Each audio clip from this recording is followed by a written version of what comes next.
So you're overwhelmed. Again, sweet, anxious, high achiever. That feeling, unfortunately, I know isn't foreign to you. It's easy to get overwhelmed, especially when you have the combination inside of you of being a high achiever, but then also struggling with anxiety. But don't worry, because in today's episode, we're going to talk about what to do when you identify that you're overwhelmed. Hey, are you a high achiever who struggles with perfectionism? Do you get stuck in the cycle of overthinking? Do you do everything for everyone else because you think otherwise it won't get done? Do you feel like you should come with a disclaimer? Hi, I'm anxious. Hey, I'm Katy. Full disclosure, I'm not a therapist, doctor, or mental health professional. I'm just a career mama who also struggles with anxiety.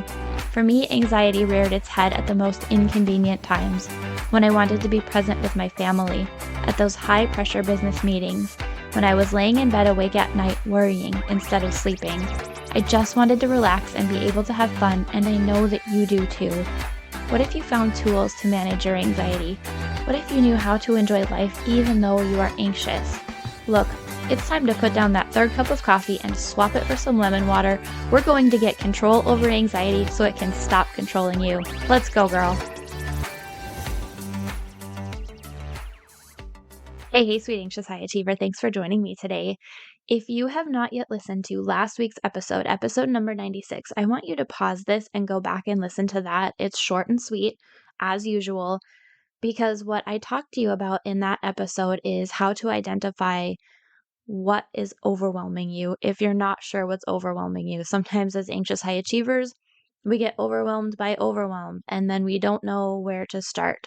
So if that is you, go back and listen to that episode and then come right back here because I'm going to talk with you about what to do next.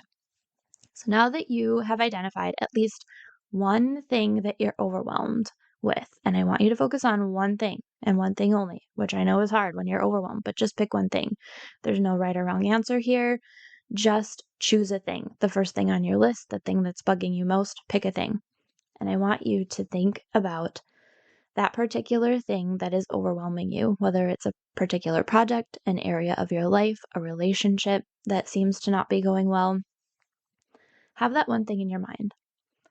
And then I'm going to deliver some tough love to you today, sweet, anxious, high achiever, because we're going to talk about what to do next when you're overwhelmed. And I think that the first thing that you need to do is to recognize your controllables. My coach, Nicole McLaren Campbell, talks to me about this. What are your controllables? She says. So what is within your control? And I think that this can be really, really difficult for high achievers because you are so capable. You're used to being able to do so much, handle so much. Whatever it is that comes your way, you can figure it out. But I want you to think about in this particular situation where you're overwhelmed, what is truly, truly within your control, and focus on that. And I want you to sit down with a pen and paper and I want you to write down at least 3 things about that situation that are totally within your control. And I'm going to give you one to start with to get the ball rolling for you because this is always within your control. And that is your mindset, how you're thinking about the situation, which is absolutely key to handling anything in your life, especially and including overwhelm, okay? So think about what your controllables are. And then second, pay a little attention to what is not within your control. And sometimes the line might be fine. Again, I think that this is due to you being a high achiever. You can handle and do a lot. So you might perceive that some things are within your control. Like, for example, well, of course, I can get this person to do that thing because I'm good at convincing and I have a relationship with them. But maybe you can't. You can't make someone else do something that is not within your control. So pay attention to those things that are not within your control. And I want you to write 3 of those down. Okay? And then the final thing I want you to do is to just get really clear that you are seeing that what you have been doing in this situation isn't taking you where you want to go. And by this, I don't mean beat yourself up, shame yourself, should yourself, or make yourself otherwise feel terrible. We are not going to do that. We are going to look at this situation for what it is by A, focusing on our controllables, and understanding what is not within our control. And then just being really honest that what you've been doing hasn't been working for you for one reason or another. And you'll problem solve your way out of it. But that's the next step. Just see that it's not been working for you, hence the overwhelm that you're feeling, hence whatever other sort of feelings you're having that you don't want to be having.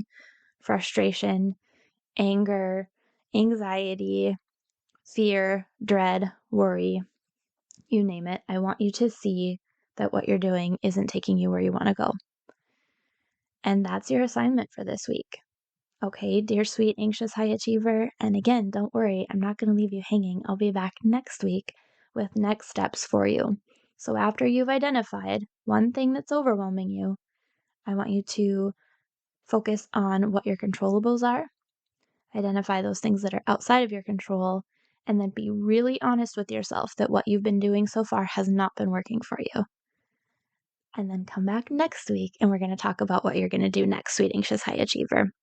And if you want to share how this process is going for you, if you need a little bit of help identifying maybe where you are with your controllables or those things that are outside of your control, because again, that line can be fine. I know it can be difficult. I want you to come join my free Facebook group. The link to join is in the show notes. It's an incredible community of supportive, encouraging, wonderful women who are there to support you, women just like you. And I'm there too, and I would love to support you. I'd love to hear how this is going for you. Again, the link to join that Facebook group is in the show notes. I can't wait to see you there, and I look forward to talking with you next week, sweet anxious high achiever. Take care. Hey friend, thanks for being here. Did today's episode help you feel more in control of your anxiety? Did it inspire you to rest or relax? Or maybe it challenged you to really look at why anxiety is a part of your life? If so, I'd love to hear from you. If you would take 30 seconds, pause this episode, scroll down in Apple Podcasts, and leave me a review, I would be so grateful. See you next week. Disclaimer, I am not a medical professional, and this podcast is not providing therapy or medical treatment. Contents of the podcast are for informational purposes only and are not a substitute for professional medical advice, diagnosis, or treatment. Always consult your healthcare provider with your health questions and concerns.